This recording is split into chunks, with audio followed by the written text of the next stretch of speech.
It's time for Talking Pictures Trivia. A quick friendly reminder, blowing on a Nintendo game actually damages the game.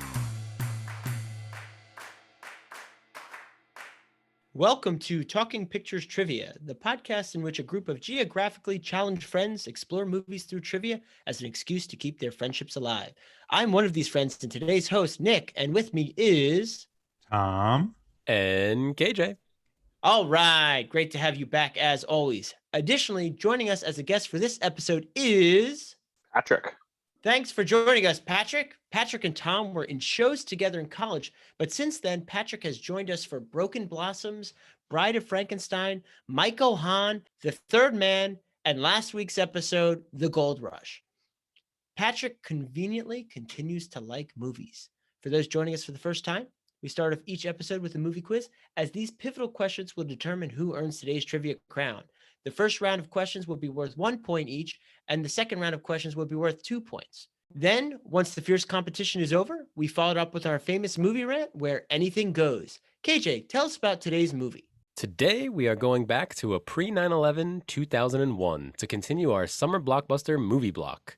Enron files for Chapter 11 bankruptcy, Apple releases iTunes software for OS 9, and Russia deorbits the Mir space station. During all this, Rob Cohen releases The Fast and the Furious. Rob Cohen is also known for Dragonheart, Triple X, and the third Brandon Fraser Mummy movie. The Fast and the Furious was released in the middle of the summer blockbuster season alongside Shrek, David Duchovny's Evolution, Tim Burton's Planet of the Apes, Eddie Murphy's second Dr. Dolittle movie, Stanley Kubrick started and Steven Spielberg finished Artificial Intelligence, AI, Scary Movie 2, Reese Witherspoon's Legally Blonde, and Jurassic Park 3. What a summer. Nick will be quizzing us today. Nick, what is The Fast and the Furious all about? Well, this movie is about undercover police officer Brian O'Connor, played by Paul Walker, who goes undercover within the underground street racing scene because this is the most efficient way to solve who is hijacking trucks full of DVD players. Spoiler alert, it turns out to be Dominic Toretto's, aka Vin Diesel's crew, after all. But more importantly, this is a movie about family. KJ, if you only had one word to describe The Fast and the Furious, what would it be? Family. Tom? Peripatetic. Patrick? Vroom! And my word would be entertaining. It's time for Question 1. What was the police code that came over the scanner, allowing the initial street race to commence? Locked in. Locked in? Yeah, lock into. I will accept the number code or what it stands for. KJ. Homicide? Tom. I had homicide also. I don't remember the number. Patrick. I also had homicide. I did not know the number.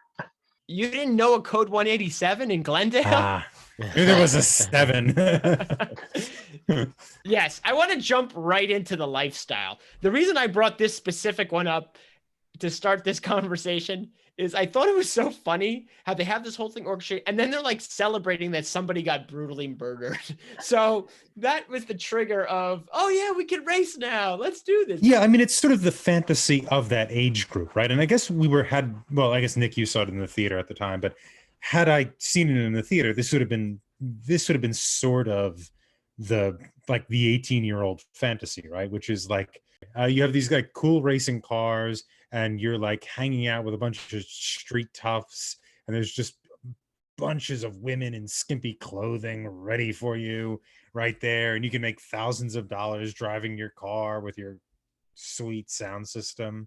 You know, I think the idea of the lifestyle, not so much is its brutality, but it's sort of it's almost like a decadent fantasy, a lot of it, right? There's just easy access to money. They have all the money they need to spend on these cars. And there's just easy access to sex and good times. You know, it seems to be like a continuous party, except he also owns a restaurant for some reason. So I think that's, that's just kind of... It's a cover and a garage. And a garage. Yeah, apparently they do have a job or jobs or something. But, mostly this is just kind of an escapist fantasy, the world they paint. Yeah, did they go back to the restaurant after the tuna sandwich? don't think so. Never. Who's Garage, running yes. the- Unless the garage is behind the restaurant, which I don't remember. Maybe Yeah. that's why the tune is not very good. I have a But feeling even if it's a that may front, be why do they true. make the sister work there? Like, why do they make her work there if it's a front? Like, why? My feeling is actually the garage was probably behind the restaurant because he's in that office. I also, if it's a front, like, so they're like looking for this guy, right? They're looking for Dominic Toretto. But they never go to the restaurant Toretto's. With his name on it. Like, They can't pin it on him. They just have a hunch. but Their they're hunch looking. ends up They're being like, correct. they're looking to arrest him, right? Don't they try to arrest him? No, they early have in the to movie? prove who is doing it. They don't know for sure he's doing it. Well, there is that scene where, like, after the speed racing, where Walker picks him up on the street because for some reason Toretto abandoned his car in a parking garage and then like started out for a walk. And then, but the cop recognized him from behind at night while driving by, and the beat cop knew immediately who he was to arrest him. He does That sick scene always U-turn. jumped out at me too because he's like Toretto on the loudspeaker. And they never go to Toretto's. They never go to the. Yeah, it confused me as to why also he was so angry at his friends for not helping him, because I was like, yeah, but they probably didn't think you were just gonna drop your car off at a random parking garage and go for a walk. Like, why would they assume you would do that? Well, I'm sure we're gonna get into this later, but that's all about the family. You know, you got to take care of your own. So I'll hold off on that line for possibly a future question. Well, I'll just say the other thing I thought of is, Tom, while you say this is a fantasy, now in New York City, I don't know if you are familiar with the racing scene that is currently going on in New York City. Is it all bikes though? Is it all like Oh motorcars? no, it's not, because I live on one of the streets. Oh. What do you drive, Pat? What is it? See, I drive a Ford Escape. Whoa. But I mean, it is funny because like there are a couple guys here who clearly have their cars that they're like out, like, you know, as I say, vroom and Mhm. on the street outside here. But like most of the street racing's actually going on a few blocks. Actually, it's like further down, maybe like a half mile from where we live, at the Home Depot. There was like a huge thing where like they'll set up inside the Home Depot parking lot. Mhm. And they were having street races through the Home Depot parking lot. So and I've seen like it's funny because like I'd seen photos of the like street races that are going on over in like different parts of the city, including near here. And it was funny seeing the movie because I'm like, oh my gosh, it really does, like, that is not that far off the mark, as to like what's actually they look like, what it looks like. It's just like a lot of guys with all these cars parked all along, and they're all just like popping hoods, like they're all just kind of looking through it, and then they like do a street race through the parking lot. I'm like, wow, it really is not that far off. I'll give the movie credit for that. They did some research. Somebody knew what that scene looked like. So what I will say, at this stage of high school, I was not involved, one, because I didn't have a good enough car to be involved with this, but we would go, I lived in New Jersey. We would go not into the city of New York, but up across the border into what we called upstate. We call anything north upstate New York, even though I know that's not correct. There was a No, it's town. correct. It's correct. So there was I don't want to get into specific, but there was a town there that everyone did that. What I will say is there were less scandalous, women there. It was more men. And what I will say too, they did a lot more in commercial districts at night. So at least they were, while it was still extremely risky and dangerous, at least it wasn't going through areas that were heavily populated for the most part. But again, that was my only connection. I went up there a few times with some friends, but like it was really just to watch what insanity was going on up there. I was part of the Philadelphia area retro game video club, and we used to set up all of our old systems kind of like those cars. We didn't open them up or anything, but it was similar, you know. Well, kind of some of the them you same. have to open up to put the cartridge Yeah, in. put the you game know? in, right? Yeah, like, whoa, Yeah. nice pins, man. It's time for question 2. Why did Officer Brian O'Connor allow Dominic Toretto to leave the accident at the end of the film? I'm looking for a very specific in-movie reason. Locked in. Locked in. It's in there somewhere, KJ. Oh, I know. So I watched this movie and then I watched the next 6. And then I tried to go back and watch this movie again, but I didn't get to the end. You didn't have enough time? No, I watched it the once all the way through, and then I ran out of time to get through the second time. And there's if you guys thought the plot of this one was kind of choppy, they don't smooth out by the end. Wait till they turn into heists, right? That's number 4. They become Ocean 11 clones with cars. Does he promise The Rock and Jason Statham that he would? Is that how it is? Is The Rock in these? Later, yeah, way later. Oh, They that's reinvigorated the hilarious. franchise. Not only is The Rock Dwayne Johnson in some, but then Jason Statham's in him too. And they have So a they got- spin-off with The Rock. They have a Yes, Fast and Furious Hobbs and spin-off. Shaw. Hobbs and Shaw. Oh, that's the Hobbs and Shaw Yeah. one. Yeah. Fast and Alright. Furious presents. Locked in. KJ, you know what this means. It's because Paul Walker was like, "Oh no, that's a good reason to beat that dude up," and he didn't. It's the same thing in the 1954 movie. By the end, you're on Vin Diesel's side. He let him go because he still owed him a car. I don't know. Tom, I said he still owed him a 10-second car. Patrick. That was my answer as well. He still owed him a 10-second car. So KJ, you might have I pulled got this real one out of lucky. somewhere. That was a joke because in one of the later movies, Paul Walker's like, "No, you owe me a 10-second car," and that's all I was thinking about. Well, context clues worked in your favor here. He does say, "I owe you a 10-second car," so everybody's gonna get the points on that one. Yay. KJ, wow. Yeah, that's the shot from half court. That's the half court At cut. the buzzer, yeah. If he just Yeah, that's cut the his buzzer rambling, half, yeah. if he cut his Mhm. rambling like 5 seconds earlier, Wouldn't have not happened. even, wouldn't have Yep. happened. So we are all tied after round 1, but this is where I was talking about how I wanted to see what our thoughts were about family. So I know I made a joke, or maybe it wasn't a joke, in the plot summary, but really they push that theme. They don't push a lot of themes aside from cars running through the streets and crazy graphics and all that to illustrate it. But the theme of family is present throughout this film, not just with Toretto's group, but even in some of the people he come across. They all have their unique groups together that act as families. So I did want to explore this a little bit with you guys, this theme. Yeah, I mean it's a very tribal movie. There's all these tribes that come out. They're somewhat racialized too. Like there's an Asian gang, there's kind of a Latin gang, and there's Toretto's people who are kind of vaguely white, I guess. They're the hodgepodge, actually, I would They're say. more But hodgepodge, they have a little bit of influence for yeah. everyone. They have Michelle Rodriguez is in there too, but yeah, it's very it kind of has that kind of a sort of Jets and the Sharks kind of feel. Yeah. What? Montagues and the Capulets. Montagues and the Capulets, sure. It has a little bit of that feel, especially with the God, what is he called? The Asian family that they're fighting with. The Trans and the Johnny Winds. Tran. Johnny Johnny Tran, Tran yeah. and his cousin the Winds. Yeah.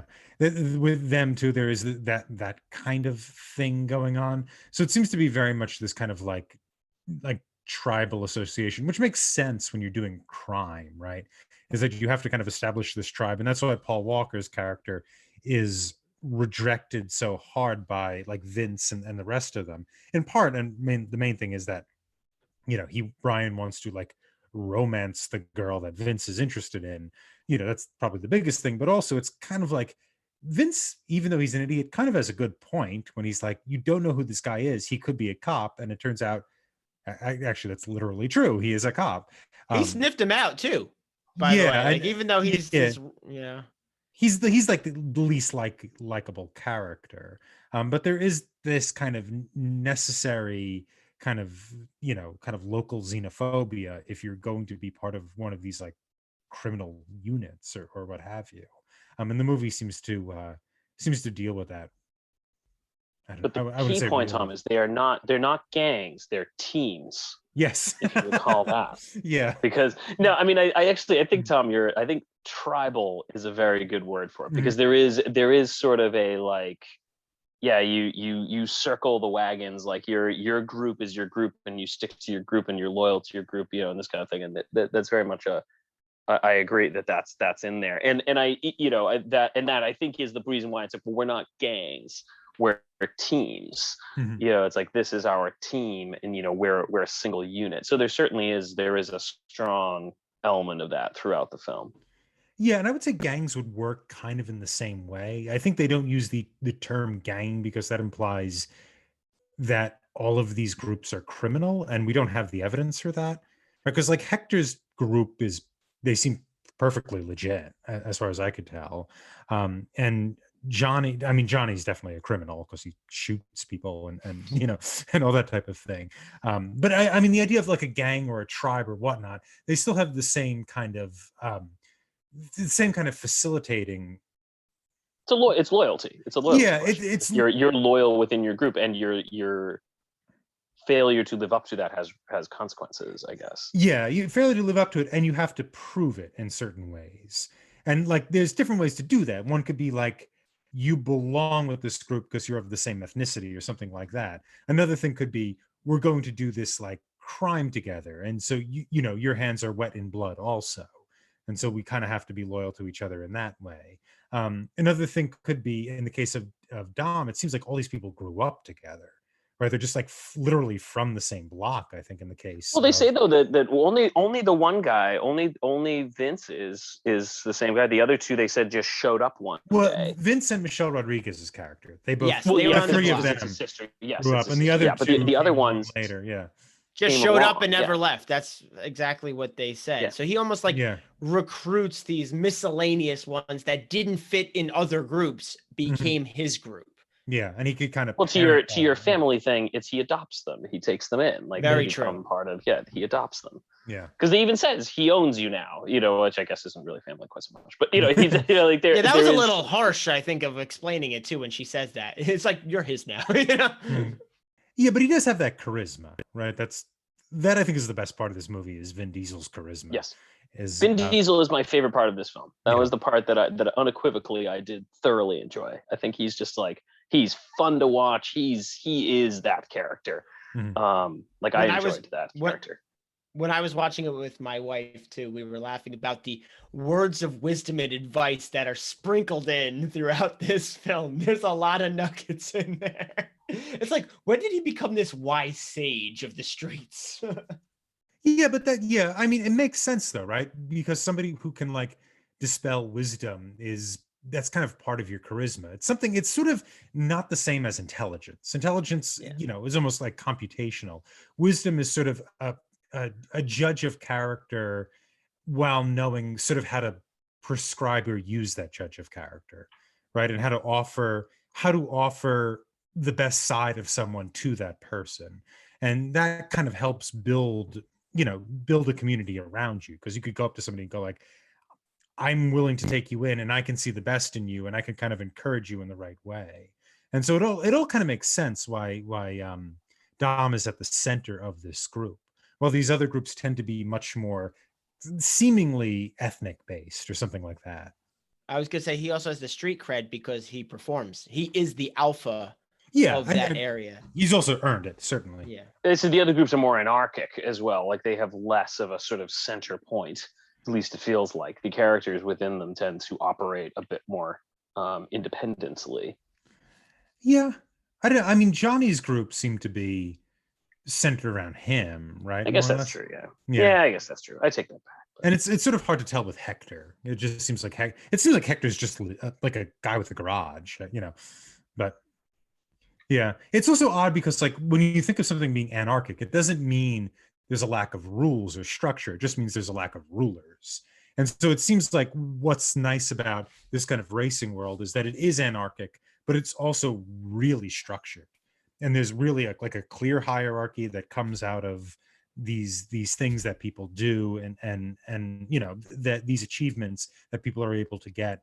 And these people like know fairly sophisticated engineering stuff. And they like, when they first race, when Paul Walker's character and Vin Diesel's character race, Vin Diesel's like, I know why your car didn't go all the way. I know what I have to do to fix it now that you screwed it up. And so despite all this kind of anarchy that's structuring that these communities are kind of fostering, there's also a lot of structure and a lot of intelligence built into it. Can we have one discussion about, though, when he gives the keys to Dominic at the end of the film? He gives them the keys and he says, "I owe you a 10-second car." See, this was my question: is he left all his other keys on there? How is he going to get into his apartment that night? This is The Fugitive all over again.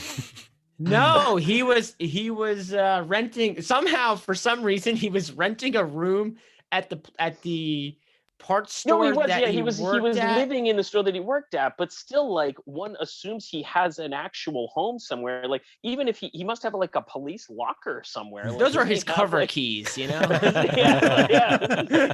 I'm like, doesn't he need the rest of those keys? Like, I feel like he might want to keep them. Those are some standard issue keys. Okay. Yeah, yes. I feel like I owe you a 10-second car. Give me 1 minute. I can never get these rings off. Just hang on. Hang. Just. Yeah, hold on. All right, here you go. I got it. I'm just picturing the after scene when he goes back to the chief and Toretto got away. Give me your badge, your gun, and your keys. I can't do that, sir. I don't have the keys anymore. I can't do that. See, that was my other question is when they have the race and he bets his car, why didn't the police just give him the $2,000 so that he could not bet the like $50,000? Okay, you just opened up a movie rant topic right there. I just want you to know that. Okay, then we can leave it. Because that is definitely something. Why would you wager more than you have to? But at the end of round one, we have an interesting situation where there's a 3-way tie. I can't recall the last time this has happened. Yeah, I can't remember the last 3-way. Yeah, this second round should be quite interesting. My favorite word on these episodes. We'll be right back after this quick break.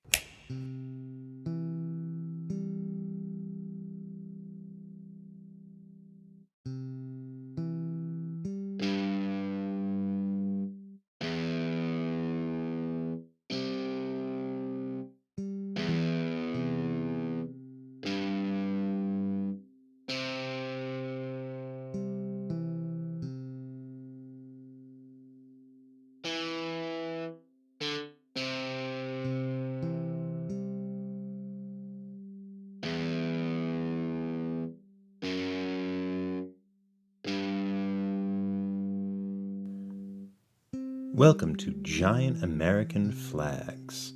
Do you need a giant American flag? We got them. 40 square foot flags are for shrimps. 50 square feet? Maybe for grandma.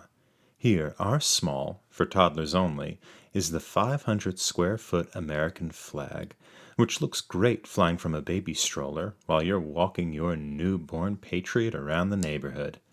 We also have the 1,000 square foot flags for your child to attach to his or her bike and ride proud and free all the way to school. For your pickup truck, we have the 5,000 square foot flag to let other motorists know, move over, this lane is for Americans. Our colossal, the 10,000 square foot American flag, flies over your property and lets passing commercial planes know just what you believe in.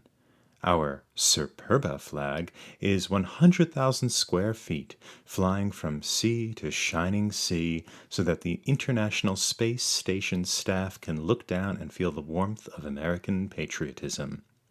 Come down to Route 56 and pick up the Superba at Giant American Flags, where patriotism is big. And we're back. Pat, we're at the critical point of our episode where we ask the guests a key question. If you could watch The Fast and the Furious with anyone, dead or alive, who would it be? So I thought if I was to watch this movie with somebody, I want to watch it with somebody who would just be like completely, utterly perplexed by it. So I thought it'd be funny to have someone like I'm thinking like originally I was like George Washington maybe, or like a Thomas Jefferson kind of person. But then I thought, nah, you know what? We're gonna do this with Andrew Jackson because at least he'd get in the spirit of it. I think, and I think he would just be utterly perplexed by everything that was going on in this movie. But I thought it would be funny to have a dude like that just kind of be like, well, watching along with this film and just kind of, because again, he's probably getting about as much of the plot as is necessary because it really doesn't matter. So it's great. He'll have fun with it. And I thought that's a great person to watch. He probably lived the plot. They just had, horse and covered wagons. Other than that. I mean, to be fair, he did. He probably was a duel kind of guy, and this is just seems like a duel. So I think it would still be fun. I was just like, I thought that would be a fun person to have to imagine just seeing this thing, being like, what in the hell is this? I think of any of the What is old going timers, on? you pick someone who might get into it, And that was what I thought was like. That's why originally I thought maybe a George Washington, Thomas Jefferson, but I think they would watch and be like, this just makes no sense. Like it would be they're too cerebral. So that's why I thought an Andrew Jackson would be a fun guy to have along for the ride, or like a Daniel Boone or somebody like that. He was definitely more rebellious culture. than the founding fathers, like in that generation. Exactly. That's why I was like, these guys would be fun to bring along. Have them watch it and just enjoy it.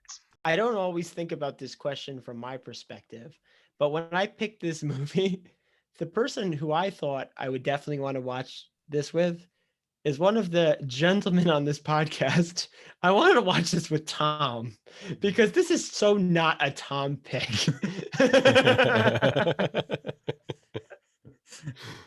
I was really sick when I watched this. So there's a lot of me being unconscious, and I was having these like nightmares about being in a trying to operate an aid camp in Africa, and I would wake up from them and then turn on the movie for like 20 minutes. So this was a very weird film watching experience for me. But I think I probably responded about as well as a founding father would have. Like they would zoom into the engine. And I suppose that was I suppose that was my reaction too. Was and Tom, I also had to watch this in about 20-minute bursts. I couldn't watch it much longer than 20-minute bursts. Mostly because I just went, I can't hear another engine. I can't hear this anymore. So I would take a break. And now I watched it throughout the day today, so I would watch it about 20-minute bursts. But I would agree with that. It was Yeah, it's also like so aggressively 2001. Or like there's so much you don't realize 2001, like 1998 to 2003 was an error with fashion and music and like its own look until you watch this movie and go, oh, that was a thing. It's time for question 3. Oh, you're gonna love this one. It's one of my timestamp questions. Oh, no. I knew there was going to be a timestamp question. Okay. what's a timestamp question? You're about to find out. Yeah, get hype. Okay, just to set the tone. This was I'll help you out a little bit, a 1 hour and 46 minute runtime film. At what timestamp do we find out Paul Walker's character's true identity as an undercover cop? Locked in. I'm gonna lock in as well. Price is Right rules. Closest without going over takes the points. Locked in? KJ? So the first time I watched this, I thought, ooh, Nick's going to ask that question. And the second time I watched this, I forgot to pause at this point to mark the timestamp. 24 minutes? Okay. Tom? I literally had 25. Okay. Quite a lock, Tom. Mhm. Pat? 28-21. Good. 28-21. The 2 points are going to none other than Pat. I brought this one up because it was a lot later in the film than I realized. There was 2 timestamps that could have came up in conversation. One is around 35-33, where we see them taking the handcuffs off. That was They my enter first the police. guess. It was 35 However- minutes. Oh. However, Mhm. the answer that I think is actually correct, that we get verification that he is a cop, not just an informant, is 3604. Because that's when he says, the FBI agent says, something to the effect that was an $80,000 vehicle, officer. So that's when we find out that he's not just an informant, which I actually thought was pretty deep into the film to not really know what Paul Walker's character, Brian O'Connor, was really up to. We knew there was something he was trying to get in with this group, but we don't know his connection to law enforcement at that time. Yeah, no, my original guess, I was going to originally guess 38-21, but I just threw the number on there. But I was like, oh, if it's Price is Right rule, then I'm going to back off a little bit because I was like, I don't think it's quite 38 minutes. But I agree with you. I knew nothing about the plot. So I sort of thought it was a bit more cookie cutter. And I just thought it was like a dude who's trying to break into the racing scene who's from this area. I thought it was a little more cookie cutter. And so when they actually read that, I went, oh, that actually kind of makes it more interesting now. And I was like, oh, this is actually a little bit, it's not quite the film I thought it was now. I thought it was a little bit more depth to it. And it was, but you're right, it was pretty far in. And that's why I was like, I was far. Like that was not early. Like it was pretty late in that movie for that kind of revelation, which did surprise me as well. Great twist. That was it. I'm convinced they found the greatest stunt drivers in the world and wanted to put them in the movie. So they found a bunch of unused CSI scripts, put them together, and that's what we got. This wonderful mesh of 2001 television scripts all put together, which includes Paul Walker's actually a cop. Vin Diesel wants a family. Like all these things were just major themes in corny television. They made a movie. It also allows you to have a double bind, right? Because Paul Walker he's breaking in with this family and all they want from him is kind of loyalty. And all he wants really is, whatever, to be promoted to detective, but also he wants to like be with Mia. Apparently he's immediately in love with her after one date.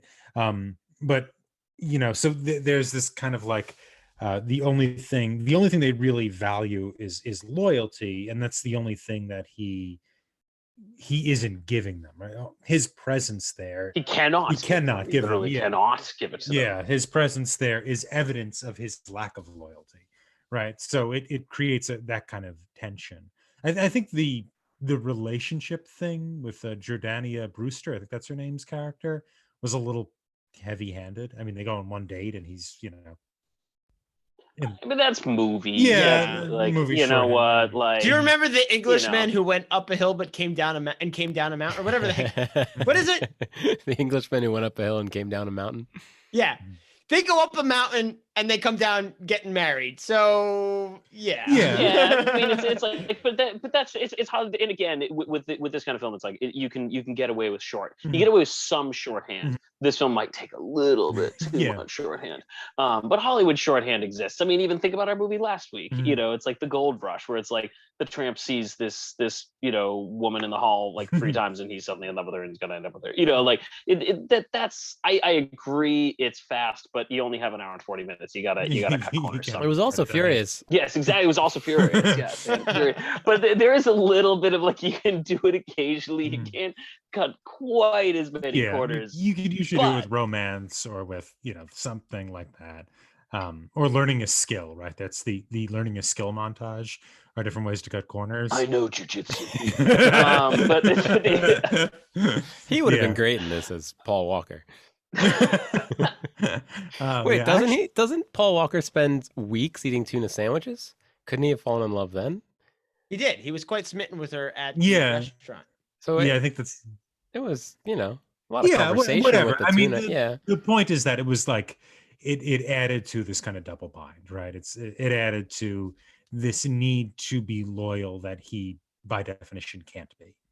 So this is again I lower my expectations for my quarter pounder with cheese meal. So I just sort of assumed this was boy wants to break into, because as I'm like watching, I'm like, okay, this is a boy wants to break into racing scene, and he's gonna like crash a car and have to work it off for Vin Diesel, and then there's gonna be a race, and he's gonna win a race, and he's gonna lose a race, and then at the end he's gonna race Vin Diesel, and it's gonna get the girl. Like that's kind of what I assumed it was. And I went, oh, he's a cop.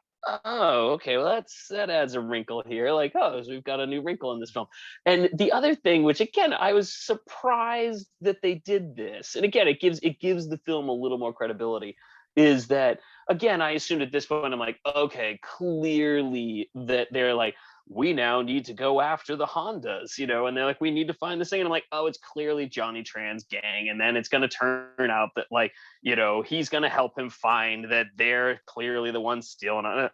Oh, that's what's going to happen. And then went, oh, it's not what they did again. And I was like, they actually had like some reasonably good, that I was like, I can't, again, it's partly the fact that throughout the entire time that they have them, they're telling, they're like, you're missing the fact that this guy is the guy stealing them. You're missing, like, the cops are telling him throughout the whole thing. And it's something like Vince is telling them this guy's a cop, and the cops are telling him he's the criminal. And you're just kind of assuming that it's just part of the Hollywood shtick. And I'm like, actually, they did a decent job of subverting my expectations for the film. So along the lines of the fact that it's pretty late in the film for them to reveal that he's a cop, it's pretty late in the film for them to reveal that guy was the criminal. Like, it's pretty late in the movie for that to actually come out. And I was surprised by that, that level of complexity in the storytelling. There was not a lot else, but that did surprise me. I was surprised by that cleverness. I'm so happy to hear this, Pat, because that's why my word was entertaining. This is not a groundbreaking film, but I do enjoy it. And I was fortunate this time to be able to watch it in one sitting, which is rare these days with scheduling and all. So I was happy to watch it all. And I was like, oh yeah, I remember this. And when I watched it the first time, I wouldn't have had that information that he wasn't a cop at this point. And I had to kind of rethink about where I would have been on my first view. Yeah, I was surprised too that they turned out to be the criminals. That was I was shocked. Yeah. Like, I was actually shocked. And I was like, because even when I was still waiting, even when they were in the road race in the desert, and he was running up and like, we gotta go now, and he's running, he's like, they're gonna steal the trucks, this is what it is. I'm like, nah, he's totally gonna be wrong. It's not that they're stealing the trucks, they're doing something else. I'm like, they actually are. They actually are. They're throwing this guy. The best way to steal trucks is matching Hondas that have green neon lights underneath it. You blend right in. I'm surprised how much money they made off those trucks too. $6 million so far. Yeah, $6 million. Apparently, a Panasonic with a DVD player built in is the demand item in 2001. That always jumped out at me. Better than the It's time for question 4. How does Dominic Toretto live life?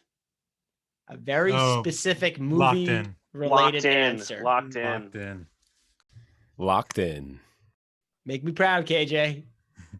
A quarter mile at a time. That's a terrible. Hang on. What does Vin Diesel sound like? Kind of a little more like rough. But he's not a deep voice.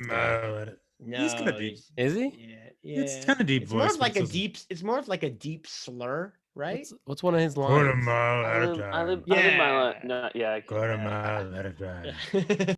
Is he a wrestler? Is he? Yeah, quarter mile at a time. Is he WWE? No. Does he have a tagline there? No. just The a Rock guy. is. You're confusing him with The Rock. Yeah, there's a And standard John thing he Cena. says. He has every quote from this movie because this really like launched his career. This is Vin Diesel's yeah, movie. like this launched his career. Can't do it. Quarter mile at a time. Yeah, the same thing. A quarter mile at a time. Yeah, quarter mile at a time. Pat locked this one in. We all got the points there, but Pat is going to win this episode with 6 points.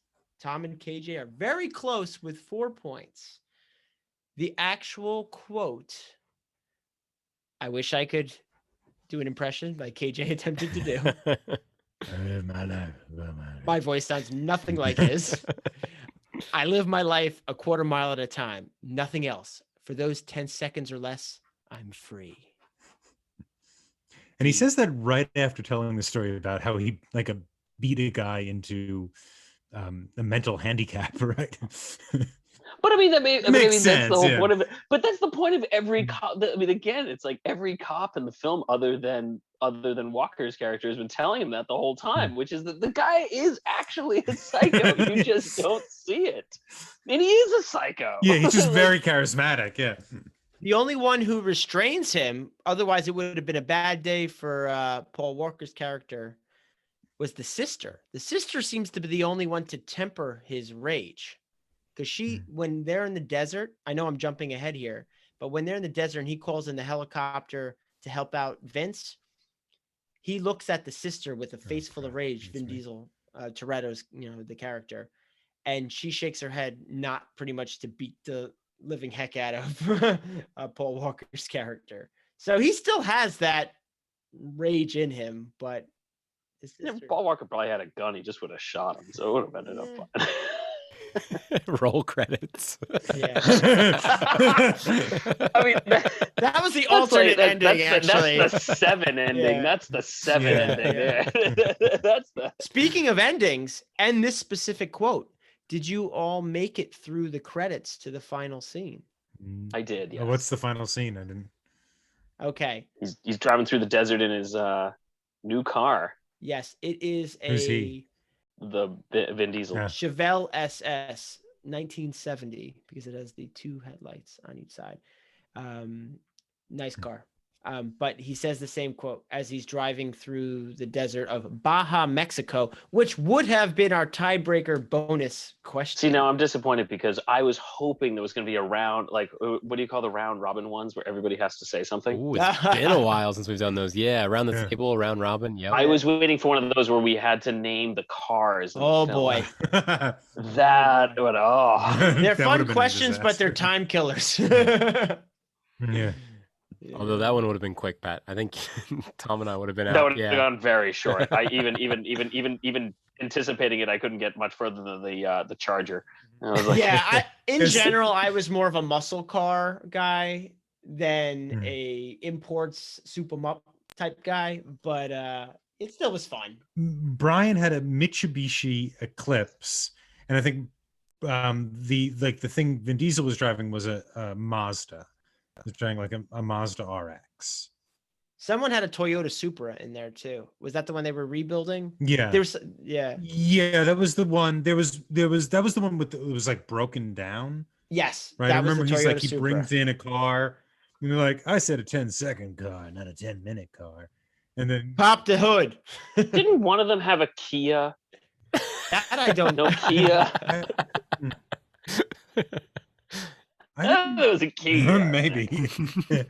It wasn't. Too bad it's a Kia. We're 2001, there wouldn't be a Kia now. In 2001, there wasn't a Kia. we're looking for some Never- sponsorships. None of these were provided. No Yeah. compensation was provided for these vehicles. Yeah, that was all. Especially Kia. Oh, did Jesse have a Jetta? Did I hear that right? He did have a Yeah. jet. Oh, He had a Somebody Jetta. did, Yes, yeah. Volkswagen Jetta. There was a Yes, he did. Volkswagen there. Yeah. The rich dude had a Ferrari. Yeah. The rich But that dude. was kind of He was like, that was an interesting scene because that was kind of like, our like real car culture isn't Ferraris and Lamborghinis. It's like getting like a car from Japan and then making it good, not buying it good. also, I'm shocked though as to how frequently Vin Diesel looked very concerned with Walker's Yeah. driving. Like he was constantly like grabbing. his Yeah, It's a different- Like, There's a difference between when you're in the driver's seat and the passenger seat at those speeds. So Yeah. I will agree. My wife tends to grab the car, like grab the thing when I'm driving. So yes, I will agree. when That you're is street true. racing in your neighborhood, No, when I'm driving on 95. Like, Ford Escape. What was it? Ford. In my Ford Escape. That we have named his nickname, by the way, because he's a Ford Escape. His name is Al, last name Catrez, because he's Alcatraz. Escape from Alcatraz. we've kind of You can use that. yeah. We're gonna get a lot of A lot of likes and subscribes. likes, subscribes, fan emails, and voicemails on that one. Off of Alcatraz. And when he's parked on the street, my son will walk by him and he'll go, "Hi, Al." I'm like, yeah, that's Al. It's time for Movie Rant. No, actually, I do want to throw out, because this is as a person who knows nothing about cars, as exemplified by my Ford Escape. Can we define? I'm curious. I'm legitimately curious. What is the difference between a muscle car and the cars that were in this film? I can answer this. Yeah. Muscle cars tend to be big, beefy American engines. Okay. A muscle car tends to have a lot of engine displacement, whereas, especially in this period of time, the imports tended to have more compact engines that were smaller in the amount of cylinders, but usually had either turbochargers, or superchargers. So again, in general, American muscle car was just raw, big, beefy V8 engines with large displacement versus more efficient but high-tuned, smaller engines. Could you do like nitro with an American car? Like what is the benefit of having the kind of the import as a racer? Are we well, one, they tended to be, the base car tended to be less expensive. No, okay. Well, I shouldn't say that makes because sense. there is a premium to foreign cars, but a lot of the cars like that we're talking about, the Mitsubishi Eclipses, the Honda Accords, some of the Mazda RX was a little bit more, but still like that. Once you're getting up to like Toyota Supras, those were another price point. Okay. But these were things that were attainable and people could tinker and tweak to add more performance. That's really. Is it harder to do that with a muscle car? Is it just because they're older? No, they just tended to be pricier. And again, they were more pricey. I'm going back in time too, because that doesn't hold true today, because a lot of the V8s are going away, and a lot of cars that never had turbochargers and all that do have them now for more fuel efficiency. So the trend has moved in that direction. So my information and these reference points are dated to this time period. Muscle cars are actually, aside from the Dodge Charger that your neighbor drives by, Pat, and some other cars, are actually a bit of a dying breed, whereas a lot of the performance cars are being tuned with more of these less cylinders, more turbocharged to get better fuel efficiency while you're getting performance. Also, they're lowering the weight. They're using aluminum and other carbon fiber things to lower the weight of the car, so you don't need as big of a beefy, heavy engine to move it. Probably more information than you wanted, but no, that's exactly where we're at. That's exactly the question I was asking. Thank you. I'm curious, because did anybody else notice this line, which struck me as a throwout line from the dude who ran the store? Again, I don't remember his name. That Walker's character was working at. Hank or Henry? Something? Yeah, that dude. That he throws out some line where he's like, "I need NOS, like I need it," and he's like, "Only amateurs use NOS." Doesn't he say something like that? He says something like that. The impression I got was it's like, not you want like a lot of NOS, but you don't know how to drive the car right. And I think the thing with Paul Walk, with that character, and Nick, you might correct me here, is that like he doesn't use it at the right time or something like that. Like he instead of like gliding forward. Well, that's what Johnny Tran says, but the other guy says too early, son. Yeah. So in general, NOS, or nitrous oxide, it's actually really brutal on your engine, because what you're doing is you're increasing the combustion like capabilities. So you're making the engine work harder, which it probably was not designed to withstand that kind of pressure, in a factory build, which is why a lot of these are custom. So the reality is, if you didn't have a properly tuned car or something that you're maintaining on a regular basis, you would eventually blow your engine a lot quicker by putting it under such strain. However, it would provide a tremendous boost because your engine is now at peak performance.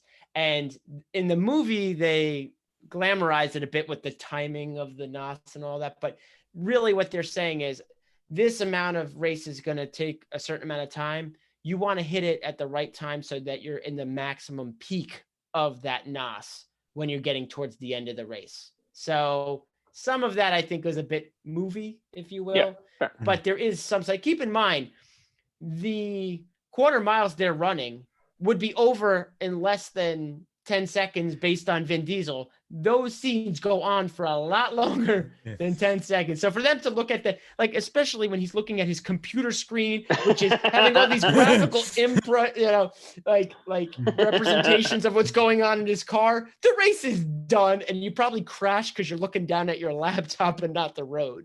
So a lot of that is movie. I'm not saying that there weren't technical components to it, but that really is an extreme. They took all of the goodies that kind of existed and made it sound like everyone was using them. I was going to say, it's also his shop apparently is Vin Diesel's character is so popular that whatever he buys from that shop, everybody else will buy also.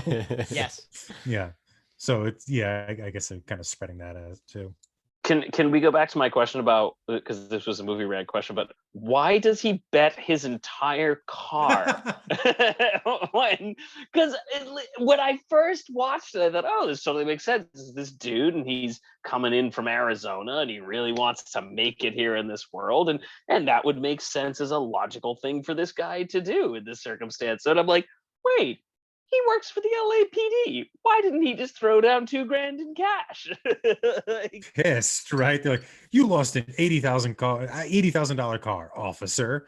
Yeah, like Give him why the didn't you throw down the $2,000? Yeah, I'll Why give you the in movie universe answer. He was doing it to catch their attention and to really kind of get some street cred like immediately. However, I think he legitimately thought he could win and didn't expect, but you're absolutely right. Every time I see that scene, just $2,000 versus an $80,000 car. Like the evaluation of like how much is in the pot versus how much you have to put. I mean, I enjoyed poker in my day too. The pot odds are not there to go through with that gamble. And what happens to his car? It gets shot up. It gets shot up. Yeah. Johnny Tran blows it up for some reason. Oh, Even though cars don't remember? do that. No, when they're but when they're driving, Cars don't do that. Yeah, but when they're driving, right, and like something shoots up, like something in his car breaks. Because his I don't understand why the floor panel. They said something on a manifold. I don't understand why the floor panel just let go. I mean, maybe you needed to tighten up those bolts a little more. It didn't really make sense to me. Why, of all the structural integrity, it would be like the floor. The only reason that the thing that popped into my head was that I assumed that this was what the filmmakers were trying to go for, was that because Vin Diesel mentions later that his dad, when his dad would race, that like the chassis would like move and like rock. And I assume that would cause like, if that's moving in a certain way, and that's what they were suggesting was happening to his car, was that. Nah, you know what? It could also be total. You're probably BS. right. No, you're probably right. But the difference there was a 900 horsepower muscle car engine versus a Mitsubishi Eclipse. I don't care how much you mess around, you're not getting enough torque to twist the chassis. Okay, fine. But you're right. That's what they were. That's Hollywood. Thought they were doing. Pat, you're right. That's Hollywood. But in the real world, that's not true. Okay. Yeah, I got the impression that it was like he isn't that good a racer, Paul Walker's character, Brian. Because he has to use computers to help him, and the others aren't using computers. Yeah, like he doesn't. Yeah, something like that. But he doesn't quite get it. Like he's a little too aggressive. But he's really good at he's good more at like getting away from cops or driving in that way.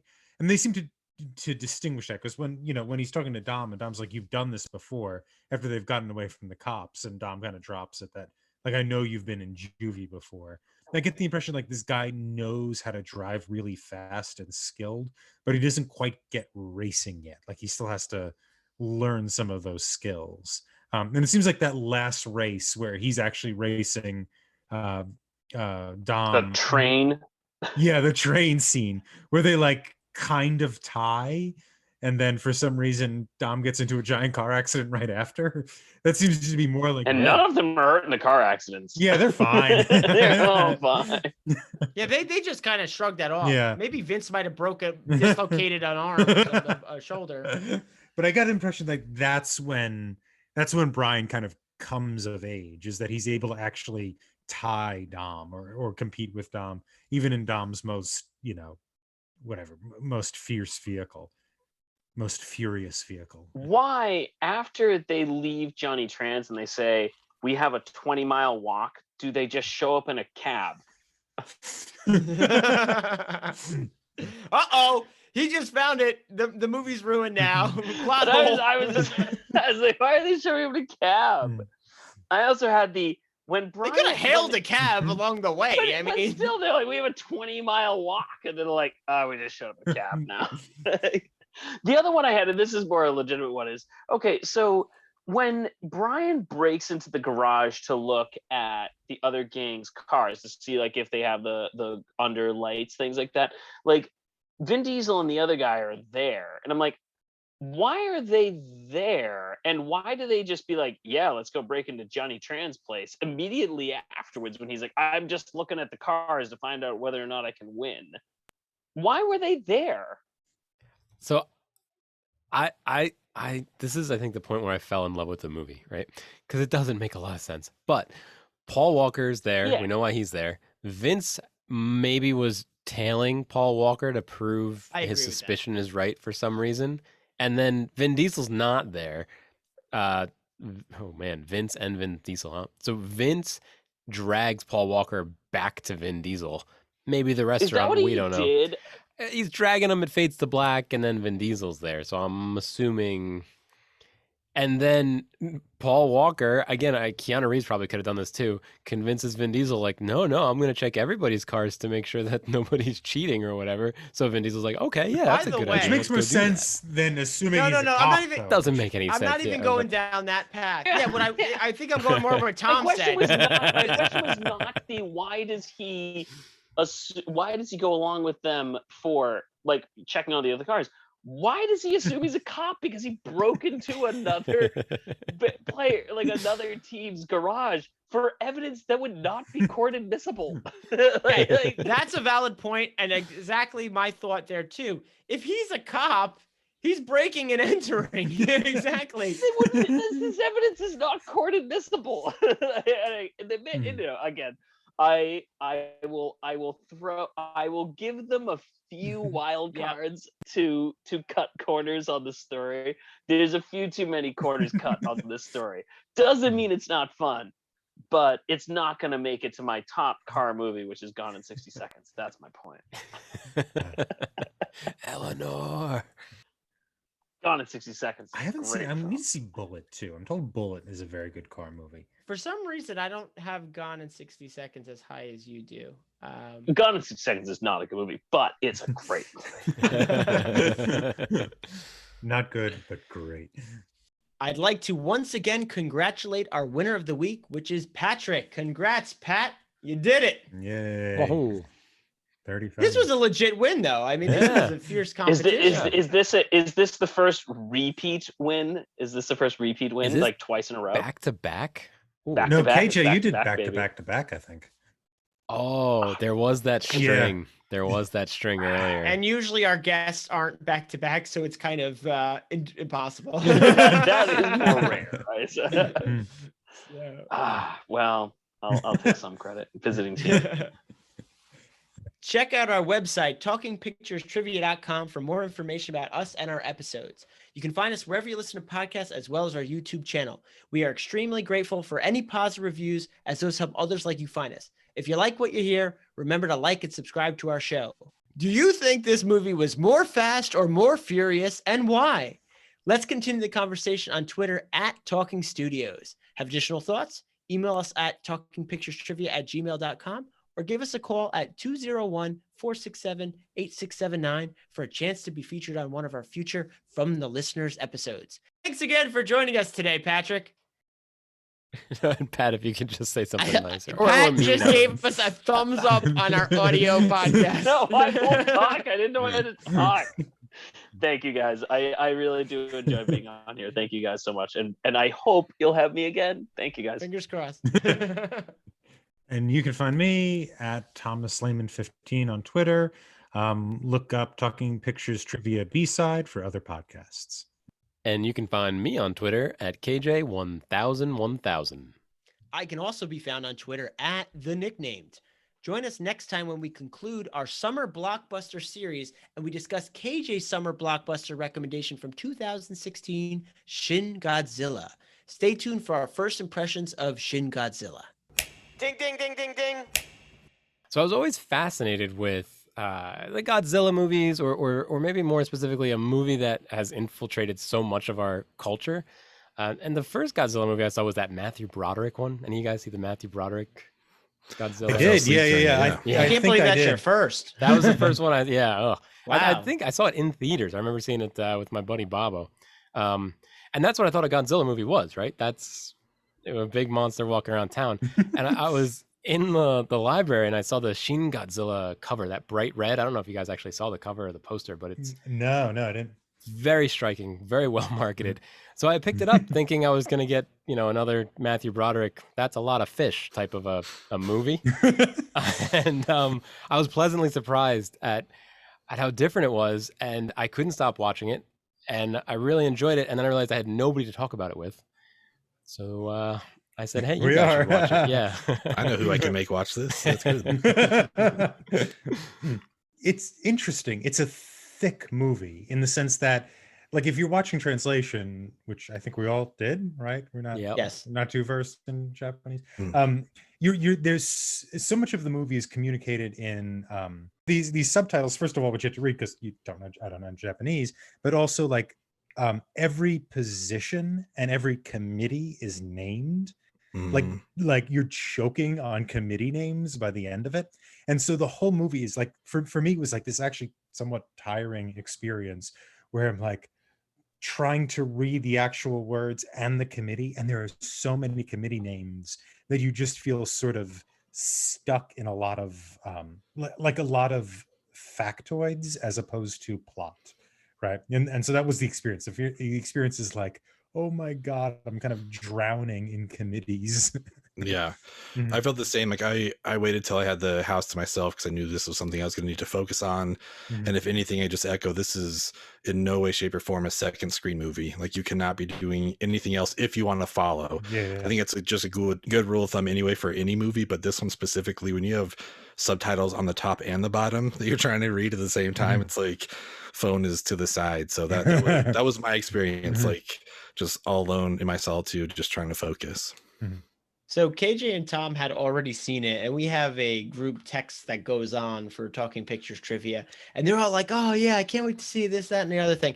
So finally, I'm like, "Okay, I know I'm cutting it close here, but if I watch it at lunch and then I can get it," they're like, "Oh no, you got to pace yourself with this one. You got to watch." And I'm like, I didn't know what I was getting into, and then I realized after the first watch, I maybe saw 30 minutes. I thought I had watched an hour and a half. Okay.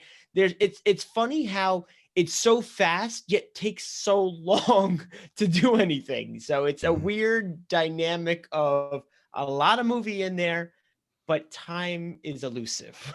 Yeah, So that's what I got. And then I was like, I get what they were talking about. It's Couldn't like understand it then. Yeah, it's like the Roadrunner running in maple syrup. The legs are moving really fast, but we're not going very far. Yeah. Yeah. That was a long 30 minutes, that first watch. Yeah.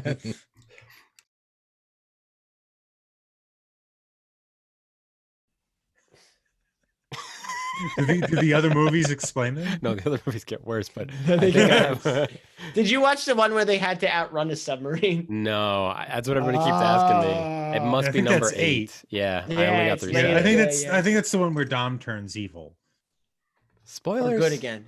I spent the entire Memorial Day weekend, and now I know Dom turns evil. Well, it's like the I'm base. I joking, haven't Tom. seen the Tom, movie. I'm Oh, okay. joking. It's fine. It's probably in the trailer. It's in the trailer. Yeah. Wasn't there one where the girl's evil? Charlize Theron? I think she's No. Oh, Anna Lucia? Yeah, but she loses her memory. I It's know. not her fault. Yeah. Who? Anna She Lucia has from Lost. amnesia. Michelle Rodriguez. Oh, what's her character's name again? In Lost? Oh, in this? In this, it's Letty. She loses her memory in one of these. Well, she dies in one, and they bring her back to life and say she lost her memory.